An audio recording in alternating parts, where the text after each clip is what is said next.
Εφηβεία. Ίσως η δυσκολότερη περίοδος της ζωής ενός ανθρώπου. Δυσκολότερη, συνάμα και καθοριστική. Περίοδος κατά την οποία το παιδί σταματάει πλέον να είναι παιδί, εγκαταλείπει οριστικά την παιδική ηλικία, την αθωότητα της παιδικής ηλικίας και προετοιμάζεται για την ενήλικη ζωή, αλλά και για τη ζωή γενικότερα.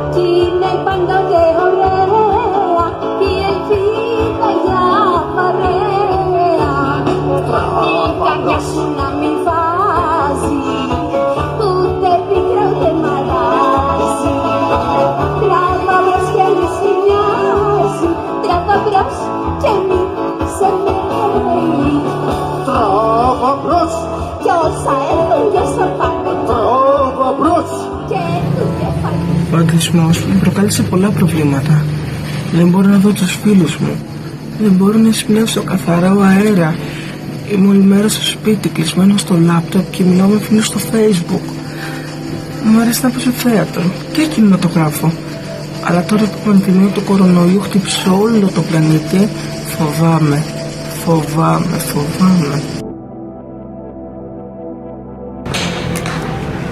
Λοιπόν, παιδί μου, από σήμερα θα βγαίνουμε έξω. Έξω? Τι εννοείς, παπά, έξω? Είμαστε ελεύθεροι. Τελείωσε ο κορονοϊός. Μα, παπά, φοβάμαι. Πάμε.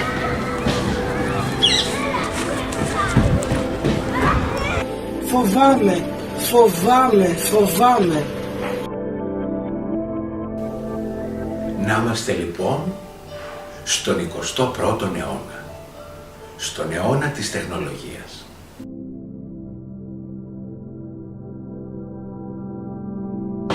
Φίλε Γιώργο, έτσι όπως καθόμαστε εδώ και τα λέμε, εσύ τι πιστεύεις, μεγαλύτερη κατάθλιψη φέρνουν τα social media στους εφήβους ή η πανδημία? Να το πω, δεν νομίζω ότι είναι μόνο τα social media, είναι και η πανδημία και όλα τα περιοριστικά μέτρα που έχουν κάνει πιο δύσκολη τη ζωή και για τους εφήβους ειδικά και για όλους μας γενικά. Σε τι αναφέρεις, στα δικαιώματα των εφήβων, στη ζωή των εφήβων, στον τρόπο ζωής, στις επιθυμίες τους, στις ανάγκες τους, τι έχει επηρεαστεί περισσότερο πιστεύεις? Και στις επιθυμίες και στη ζωή τους γενικά ψάχνουν και αυτοί τον δρόμο τους, ψάχνουν και αυτοί να βρουν τον δρόμο τους και με όλα αυτά που γίνεται στην εύρυθα περιφέρεια εγκλωβίζονται κι αυτοί. Ψάχνουν και αυτοί η διαφυγή, όπως όλοι μας. Η διαφυγή ποια πιστεύεις ότι θα είναι, προς ποια κατεύθυνση? Μακάρι να έχω κι εγώ την απάντηση. Ακόμα κι εγώ το ψάχνω. Οι έφηβοι έρχονται αντιμέτωποι με ένα άκρος ανταγωνιστικό και παγκοσμιοποιημένο περιβάλλον. Θα κληθούν να παλέψουν για πολλές δυσκολίες και επιπλέον θα πρέπει να πειθαρχήσουν σε μέτρα τα οποία και ενήλικες και σόφρονες ενήλικες και μορφωμένοι σόφρονες ενήλικες δυσκολεύονται να πειθαρχήσουν ή ακόμη και να μην δυσκολεύονται, τα παραβλέπουν με αρκετή αυθάδεια. Μήπως πίσω από την οθόνη παραμονεύει η κατάθλιψη? Και ξαφνικά σου λένε κράτα αποστάσεις, μην ακουμπάς τον άλλον, μην αγκαλιάζεις τη γιαγιά και τον παππού, απόφευγε να βλέπεις τους φίλους σου. Δεν χρειάζεται να είστε όλοι μαζί κολλημένοι και να γελάτε και να γλεντάτε. Εσένα στα λένε αυτά, που έπαιζες, γέλαγες, κλώτσαγες την μπάλα, αγκαλιαζόσουνα με όλους μαζί. Και τώρα στεναχωριέσαι, Μη στεναχωριέσαι. Τελειώνει όλο αυτό. Μη στεναχωριέσαι, παλικάράκι μου. Να, σε λίγο θα χτυπήσει το τηλέφωνο και θα έρθουν οι φίλοι σου. Πάει περίπατο. Τελείωσε η πανδημία. Ξύπνα!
Ήρθε για να μας διδάξει πόσο σημαντικό είναι να είμαστε υπεύθυνοι και πως δεν είναι όλα δεδομένα.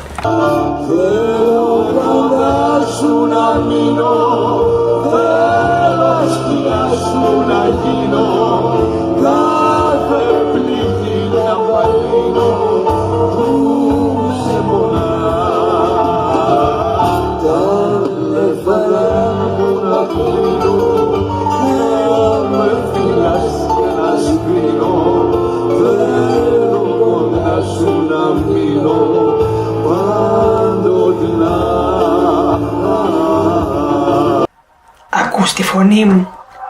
Ψάχνεις να με βρεις? Εκεί είμαι. Ένα με το θρώισμα των φύλων. Ένα με το πράσινο. Ένα με την ομορφιά. Είμαι κομμάτι της θεϊκής πλάσης. Πλάσμα του δημιουργού. Διαβάτη της λησμονιάς. Περαστικέ της λύθης. Σκόρπισε αγάπη γύρω σου. Δώσε ό,τι δεν έδωσες ποτέ μέχρι τώρα. Φυσάει και θα χαθώ. Διαφύλαξε τα λόγια μου σαν φυλαχτό. Διαβάτη της λησμονιάς. Ετούτη εποχή είναι αφιερωμένη στην παγωνιά. Περαστικέ της λύθης. Πόσο γρήγορα αλλάζουν όλα. Θέλεις γεμάτος ρόδα να μας χωμηρίζει ο δρόμος. Μα είναι καιρός που μας αποχαιρέτησε η άνοιξη.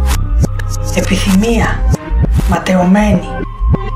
Πορεύσου παρέα με τα κυτρινισμένα φθινοπωριάτικα φύλλα που χορεύουν στο ρυθμό των ανέμων. Κοίταξε τη λύπη ευθεία στα μάτια. Κι ίσως γιατρέψεις τα περασμένα. Ίσως να ξαναβρεις τη χαρά σου. Όντας ανοιχτότερος. Όντας σοφότερος. Βουρκώνω. Παραμένεις σκεπτικός. Ανέκφραστος.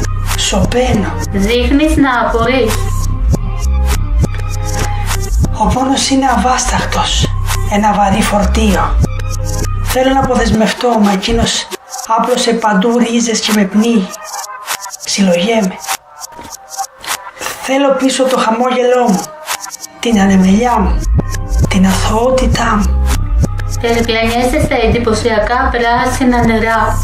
Εσύ, αγέροχε διαβάτη της λησμονιάς. Εξάλλου, το ραγισμένο κατέχει κάτι από την ουράνια χάρη. Είναι όμορφα ακόμα και μετά από τόσες περιπέτειες. Αλήγιστη ψυχή, με υπερήφανο πνεύμα. παιδί της ευθραυστότητας. Στα πράσινα νερά ονειρεύτηκες ότι θα αλλάξει τον κόσμο. Μα σκοτίνιασες. Ο εγκλισμός είναι ισοδύναμος με ένα κλουβί. Περιοριστικό. Άλλοτε άνετο, άλλοτε αποπνικτικό. Ένα σειρμάτινο πλέγμα. Μια βαριά άκαμπτη πόρτα. Στα εσώτερα βασιλεύει η μοναξιά. Ελεύθερη πολιορκημένη του ιού. Δέσμοι της αηγορίας. Φυλακισμένοι εντυπώσεων. Όμηροι που οχρυούν μπροστά στη νέα εποχή. Καλούμενοι να εμπεδώσουν τους σκληρούς, μα αμετάκλητους κανόνες. Ένα αόρατο μικρόβιο είναι η αφορμή να ρίξει η τύχη τη ζαριά της. Αποτέλεσμα προκαθορισμένο, μα αναστρέψιμο. Οι έρευνες έδειξαν κατάθλιψη και μετατραυματικό στρες για το 20% των ατόμων που ανάρρωσαν και 15% στα παιδιά τους που βίωσαν τη τρομακτική πανδημία του COVID-19. Καλησπέρα Σπύρο. Καλησπέρα. Ως γονιός και ως θείος, πόσο έχει αλλάξει η ψυχική υγεία των παιδιών σου, των ανιψιών σου, αλλά και η δική σου προσωπικά? Η ζωή όλων μας άλλαξε ριζικά μετά την τρομερή εμφάνιση της πανδημίας του COVID-19 σε όλο τον κόσμο. Και μπορεί να δει κανείς μέσα από τα μάτια ενός μικρού παιδιού, ενός εφήβου, την καταστροφή του ψυχικού του κόσμου. Το φλερ, το παιχνίδι, η σχέση του με τις συμμαθήτριές του, τους συμμαθητές του, τα μαθήματά του. Και στη θέση αυτών μπήκε ο κυβερνοχώρος. Το Facebook, το Messenger, τα μηνύματα, πράγματα που εγώ σαν θείος δεν κατανοώ. Όσον αφορά την ψυχική και σωματική υγεία μας, θα εμβολιαστούμε. Περάσαμε πολύ άσχημες στιγμές, μικροί και μεγάλοι. Και πιστεύω ότι οι έφηβοι μας θα καταφέρουν να πραγματοποιήσουν αυτά που δεν κάναμε εμείς. Σε ευχαριστώ. Σε ευχαριστώ πολύ Σπύρο μου για την ανθρώπινη και θερμή άποψή σου. Μόνο έτσι συνεχίζουμε να δημιουργούμε και να φτιάχνουμε καλύτερα τον κόσμο για τα παιδιά μας. Γεια σας, είμαι η Βίκη Δρύβα, ηθοποιός και καθηγήτρια αγγλικών. Θα ήθελα να μιλήσω για το θέμα της πανδημίας, του κορονοϊού δηλαδή, και το πώς αισθάνθηκαν κυρίως οι έφηβοι σε αυτή την περίοδο. Έχουν περάσει σχεδόν 2 χρόνια από τότε που βιώσαμε όλη την πανδημία, αυτό το γεγονός που άλλαξε άρδιν τη ζωή μας, όχι μόνο στους ενήλικους, αλλά κυρίως στους μαθητές, στα παιδιά και στους εφήβους. Και κάποια άτομα αισθάνθηκαν θλίψη, κατάθλιψη, ανάλογα με το χαρακτήρα του καθενός. Όμως πιστεύω ότι αυτό που πρέπει να τονίσουμε τώρα πια είναι ότι τα καταφέραμε, ότι οι έφηβοι βρήκαν και προσαρμόστηκαν σε πολλές εναλλακτικές διεξόδους. Νομίζω ότι πρέπει να πάρουμε και ένα μάθημα και να καταλάβουμε ότι πόσο σημαντική είναι η κοινωνικοποίηση, πόσο σημαντική είναι η φιλία, η συνεργασία με τους άλλους, οι όμορφες στιγμές. Το καταλάβαμε πολύ δυνατά εν μέσω πανδημίας. Έτσι λοιπόν, εγώ θα ήθελα να πω στους έφηβους και στους μαθητές γενικότερα να κρατήσουν μόνο τα θετικά. Είχε και λίγο πλάκα μερικές φορές, όσο πλάκα μπορεί να έχει όλο αυτό το πράγμα που περάσαμε, και ουδέν κακό να μηγές καλούν. Καραντίνα. Μια δύσκολη κατάσταση για όλους. Μια πρωτόγνωρη κατάσταση. Μια κατάσταση που δεν είχαμε βιώσει μέχρι τώρα. Ούτε εμείς οι παλαιότεροι, ούτε οι νεότεροι, ούτε οι πλέον παλαιοί. Μια κατάσταση που μας γέμισε φόβο. Ένα φόβο άγνωστο για κάτι που ελοχεύει, που καραδοκεί. Μια απειλή απροσδιόριστη και αδιόρατη. Ωστόσο, μια απειλή. Και ενώ όλοι βιώνουμε αυτή την απειλή, όλοι είμαστε θύματα αυτής της απειλής, εμείς οι μεγαλύτεροι είμαστε επιφορτισμένοι με ένα καθήκον επιπλέον. Να κρατήσουμε τα παιδιά μας όρθια σε αυτή την κατάσταση. Να μην τα αφήσουμε να πέσουν. Γιατί οι νέοι θλίβονται με την κατάσταση της πανδημίας. Περιμένουν από εμάς, τους γονείς, τους θείους τους, να τους βοηθήσουμε. Δεν πρέπει να τους αφήσουμε στην τύχη τους. Δεν πρέπει να πετάξουμε τους νέους στον Κιάδα. Και όπως λέει και ένας Ελβετός φιλόσοφος του διαφωτισμού, άνθρωπος του πνεύματος και της διανόησης, μιλώντας στο γιο του για την ηθική και την ελευθερία,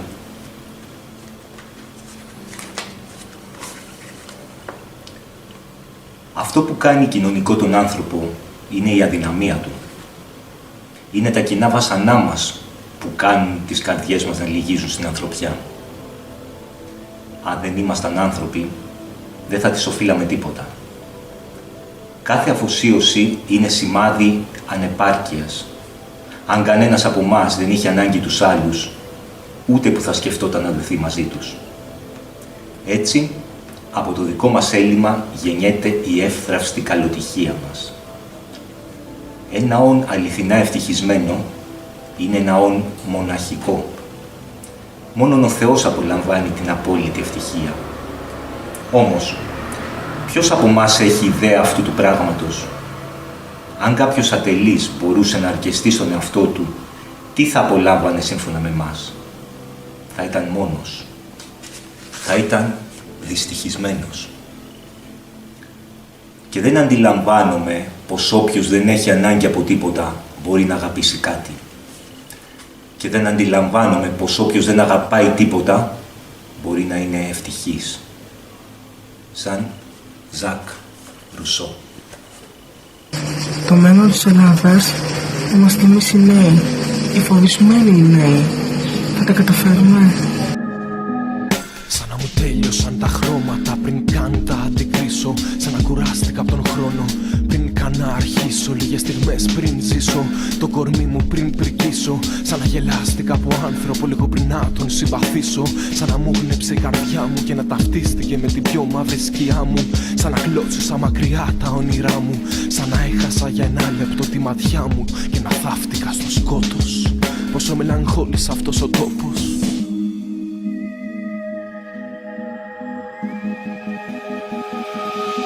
Έχεις ιδέα πως είναι να κολυμπάς μες στο σκοτάδι και να μην πνίγεσαι μονάχος μες στη σκέψη, να αφήνεσαι και να δίνεσαι. Δεν γίνεσαι, γαμό το είσαι και για ό,τι είσαι πάντα κρίνεσαι. Μη μου θλίβεσαι αγαπημένη που είσαι τώρα πια χαμένη, εξαντλημένη, ξοφλημένη. Αφού η αγάπη ήταν το μόνο που δεν ένιωσες, τώρα πάλι να με τα τέρατα πως έμπλεξες και πως θέλεις να ξεμπλέξεις. Η ζωή σου είναι και του θανάτου η έλεξη. Άλλο ένα ψέμα και ένα ακόμη ξωτικό νεκρό στη χώρα των μπορτών όνειρων. Των ανήπαντρων ερωτευμένων χείρων. Των μισαλόδοξων μητέρων που κρατάνε τα μωρά υστερόβουλα. Κι όλα ανώφελα κι όλα στον τόπο αυτό. Κοίτα πως γίνονται ανώδυνα. Αγάπησέ με, σκούπισε το δάκρυ μου με φως και κράτησέ με. Αυτός ο τόπος μελαγχόλησε, βοήθησέ με. Λιώσε το φεγγάρι μου κάτω βροχή και ξέκλεινε με. Αγάπησέ με, σκούπισε το δάκρυ μου με φως και κράτησέ με. Αυτός ο τόπος μελαγχόλησε, βοήθησέ με. Λιώσε το φεγγάρι μου κάτω βροχή και ξέπλυνε με. Αγάπησέ με, αγάπησέ με. Σκούπισε το δάκρυ μου με φως και κράτησέ με. Αυτός ο τόπος μελαγχόλησε, βοήθησέ με. Λιώσε το φεγγάρι μου κάτω βροχή και ξέπλυνε με. Αγάπησέ με. Σαν σοριασμένα βράχια από τη θάλασσα ερχμένα. Σαν ουρλιαχτά γοργόνων όπως τα φύκια παρατημένα. Όσα είχα στην καρδιά μου, όσα πίστευα κι όσα λάτρευα για μένα, απογειώθηκαν σαν σκόνη κι είναι από τον άνεμο θαμμένα. Δεμένος ο ήλιος πίσω από σύννεφα βρεχμένα. Σταματημένος ο χρόνος θυμίζει κάτι από εσένα. Σαν παγωμένος αυτός ο τόπος μελαγχόλησε, λες και έφυγε για τα ξένα. Μα είναι νωρίς ακόμα, δεν μου πάγωσε το αίμα. Αγάπησέ με, σκούπισε το δάκρυ μου με φως και κράτησέ με. Αυτός ο τόπος μελαγχόλησε, βοήθησέ με. Λιώσε το φεγγάρι μου κάτω βροχή και ξέπλυνε με. Αγάπησέ με, αγάπησέ με. Σκούπισε το δάκρυ μου με φως και κράτησέ με. Αυτός ο τόπος μελαγχόλησε, βοήθησέ με. Λιώσε Είσαι το φεγγάρι μου κάτω βροχή και ξέπλυνε με, αγάπησέ με. Βοήθησε με, λιώσε το φεγγάρι μου, κάτω βροχή και ξέπλυνε με, αγάπησέ με.